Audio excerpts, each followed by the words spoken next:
Welcome back to Just One Question. And I'm really honored and thrilled to have a person on this show, Charles Vogl, who is something that I've never met before, which is an external thought leader for the Google School of Leaders, which is a project to train 20,000 Google leaders.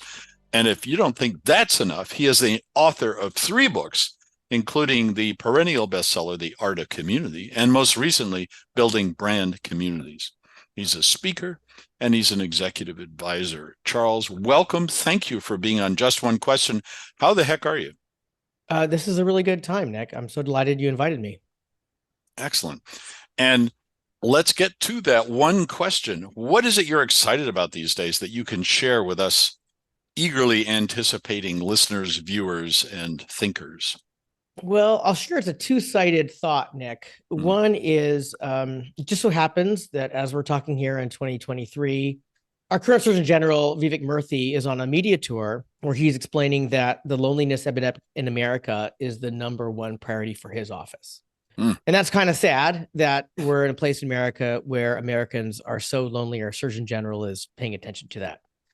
But here's the good news. We've been on a slide of loneliness now for decades, since at least the 90s, and it has all kinds of bad implications for our country, medically, politically, social resilience.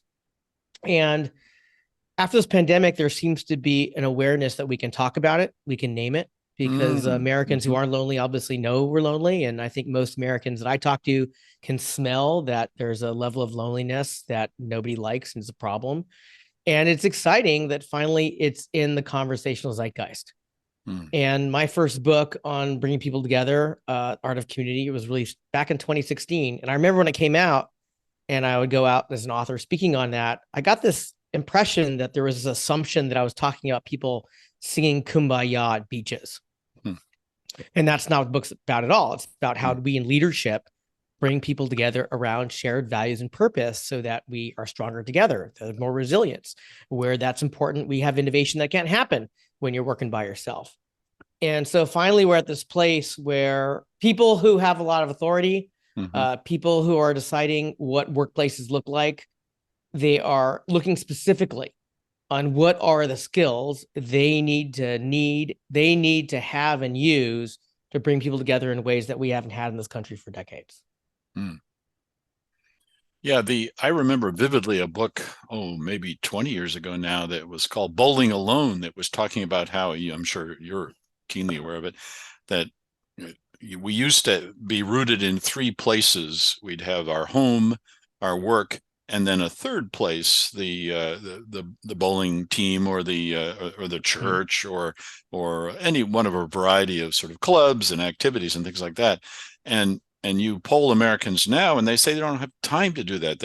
They have work and they have home, and to your point, they may be living alone. But the sort of long-term erosion in all those third place activities is really striking. What's the cure for that?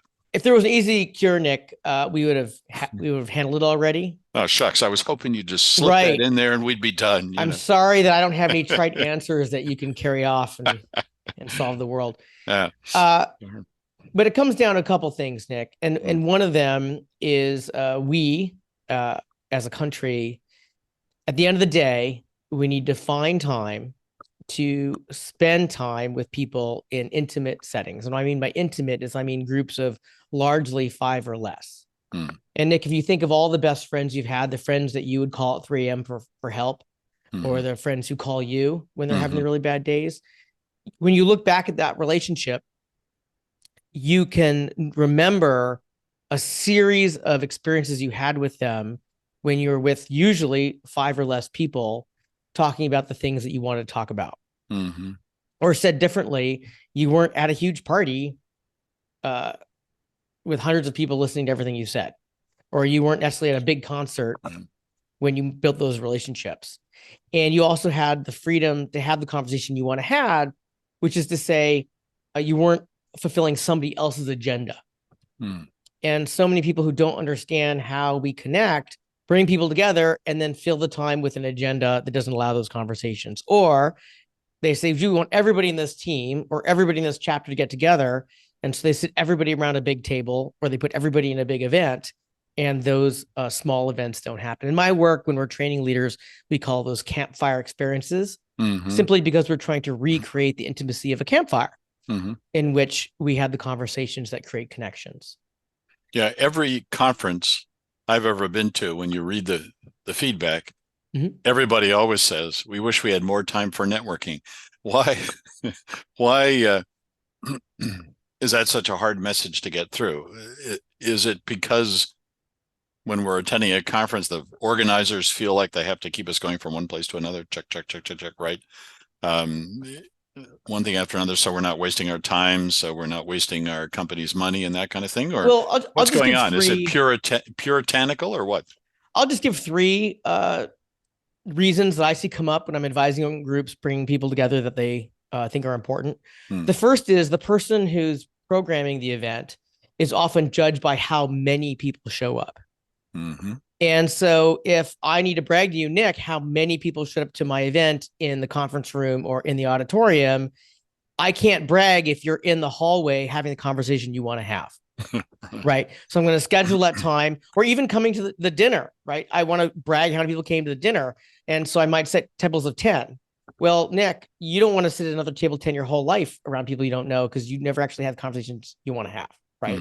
And that's why you go stand in the hallway. Right. The second one is, I think that they're just fundamentally unfamiliar with what are the contexts and principles that allow us to connect. And so what they do instead is they try to entertain us. And I helped a very large organization you've heard about bring together a group of people that were very important for the organization. And I pointed at the schedule that they were creating. And I said, the only time you're giving them to create the connections you say you want them to create are here on the schedule during the bathroom breaks. Because every other minute you've scheduled an agenda. And then the person who I was working with said, but I'm already getting feedback from upstairs that we're wasting too much time. Right. Yeah. And that was an engineering-led company.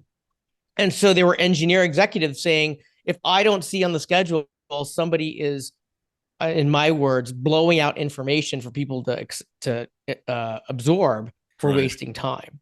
Right. And so then the end of 3 days, you haven't had enough time to actually build the relationships you want.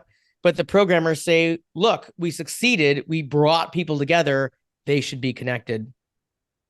And the last one is, I think there's a misunderstanding that when people are standing together in an unprogrammed time, having the conversation they want to have, that is productive if the reason you've spent the money to fly them in, to rent the space, to order the catering, if the reason you've done that is you want to give them a chance to connect, it's happening right then.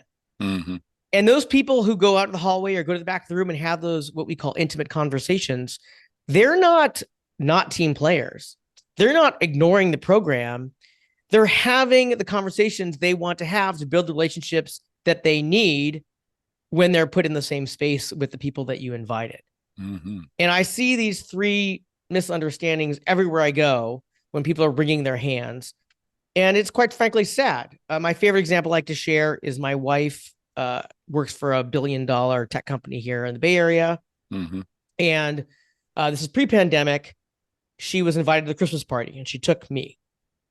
And I was aware that those 3 hours, whatever it was, 6 o'clock to 9 o'clock, those were the only 3 hours of the entire year I would get a chance to meet the people she works with, that she spends literally more waking hours with them on most days than she does with me.